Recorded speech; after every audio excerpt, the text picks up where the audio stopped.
tampak orangnya dia mendoakan. Seperti contohnya, saya punya teman di Jakarta, tidak diminta, juga tidak semayan. Saya doakan teman saya, mudah-mudahan selalu dimudahkan urusannya oleh Allah Subhanahu wa Ta'ala. Ini doa yang tidak diminta itu kira-kira ikhlas apa enggak? Ikhlas. Beda dengan yang diminta. Apalagi dimintanya pakai embel-embel lagi. Misalnya Pak Masrikan mau nyalon DPR, hadirin jamaah Masjid Firdaus, saya ini mau nyalon DPR, tolong doain ya. Nah, kemudian sambil salaman doain, ternyata ada amplopnya yang gerenjel. Kira-kira doanya itu ikhlas apa karena gerenjelnya tadi?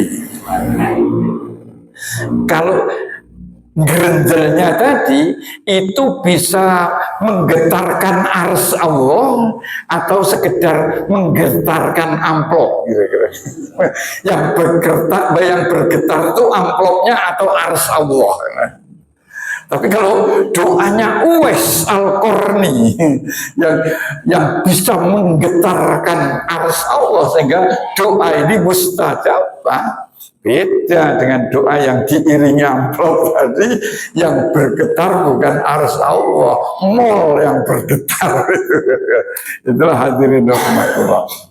Makanya kalau kita berdoa dan mendoakan itu hendaknya doa yang ikhlas, sehingga doa yang ikhlas itulah yang akan nyampe kepada Allah dan Allah akan ngijabai atau menjawab akan doa-doa tersebut. Hadirin rahmatullah, itulah dosa sesama manusia. Ternyata kawan karib ini bisa pecah akibat dosa yang satu dengan lain tidak mau memaafkan. Sehingga di dalam masalah dosa ini ada 3 kategori dosa.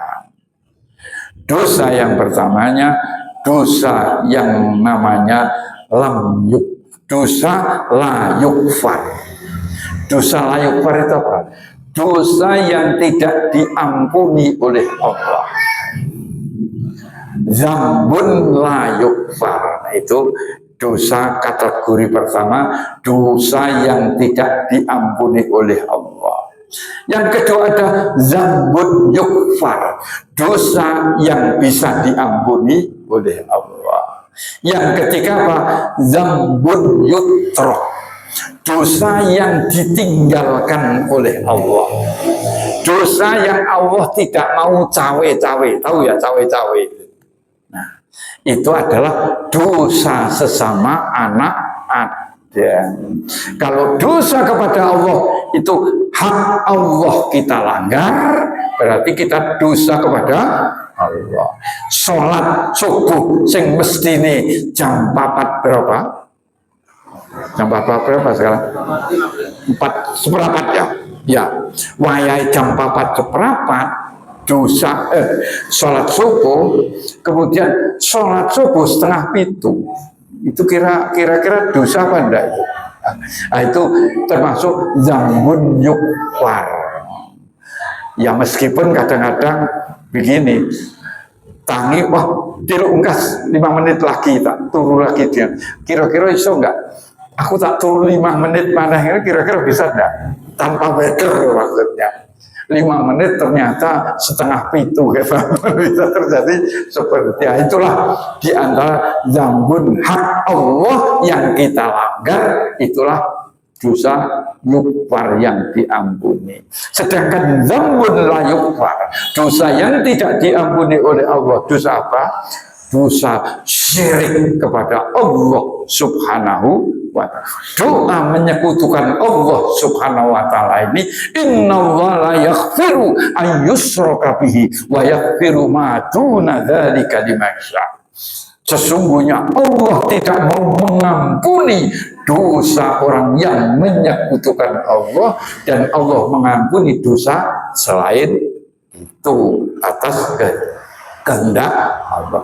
Maka dosa yang pertama tadi hati-hati. Karena apa?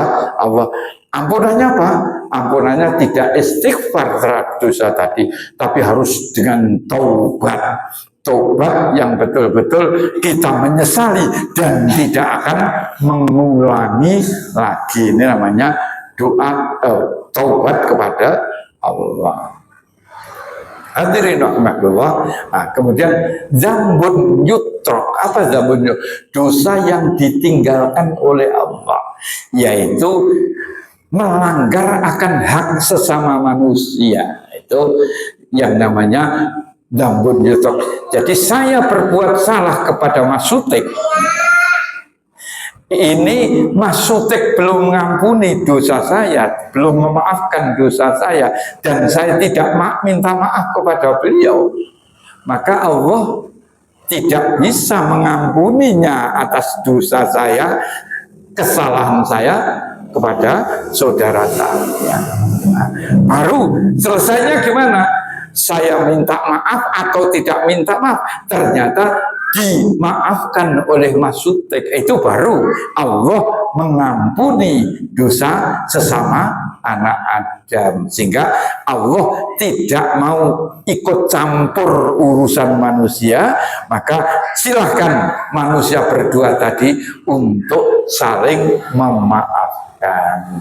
Maka di dalam Al-Quran disebutkan oleh Allah, alladzina yunfikuna fis sarra'i wad dharra wal kadhiminal ghaidha wal afina 'anil nas, yaitu orang yang menginfakkan hartanya pada waktu lapang maupun sempit, wal kadhiminal ghaidha, orang yang bisa menahan amarah besar. Ghaid itu asadul ghadab. Ghadab itu marah, asadu itu sangat.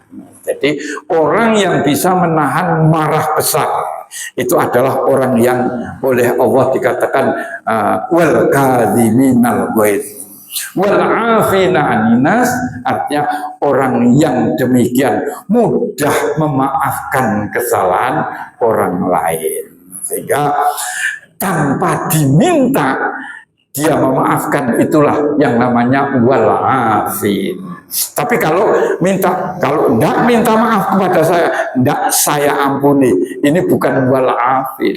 Artinya wal afin adalah tidak diminta, dia pun memaafkan, itu wal afin. Maka jadilah kita menjadi orang yang wal afina 'anil nas, wallahu yuhibbul muhsinin. Allah mencintai orang-orang yang berbuat ihsan. Berbuat ihsan itu apa? Di atas adil. Ihsan itu di atas adil. Adil itu artinya apa?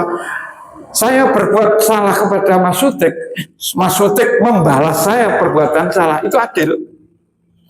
Tapi kalau saya berbuat salah pada Mas Sutik, kemudian Mas Sutik memaafkan kesalahan saya tanpa diminta, ini perbuatan ihsan. Sehingga ihsan itu di atas adil. Kalau adil sekarang wajazau sayi'atun biswa, kejelekan itu boleh dibalas dengan kejelekan suruh, Allah membolehkan. Tapi memaafkan itu lebih baik daripada membalas. Kalau membalas sekedar dapat balasan, kepuasan semu, kan gitu. Membalas itu sekedar dapat kepuasan tapi semu. Tapi kalau memaafkan, fa'ajruhu Allah, akan mendapatkan pahala dari Allah. Kira-kira bagus mana itu di hadapan Allah? Ya bagus yang memaafkan. Nah, itulah dalam kehidupan kita berinteraksi.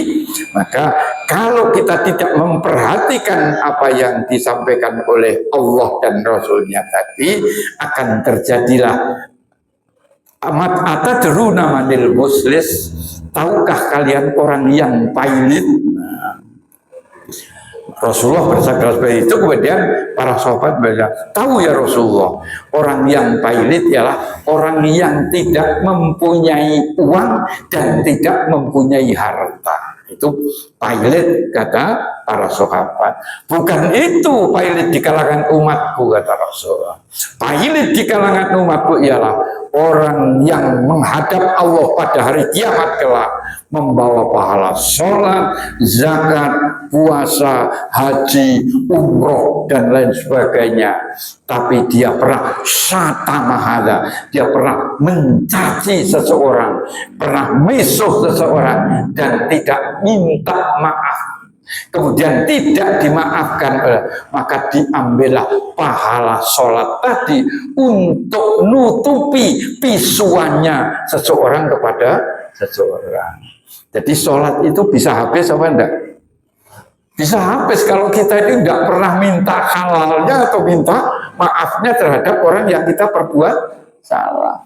Jadi jangan ini beranggapan kita sudah punya pahala sholat, ternyata pahala sholat itu bisa habis untuk nutupi kesalahan-kesalahan kita. Yang setelah satama kozafa apa? Menuduh, pernah menuduh seseorang dan tidak pernah minta maaf terhadap yang diduga, diambilkan pahala zakatnya, diambilkan pahala umrohnya.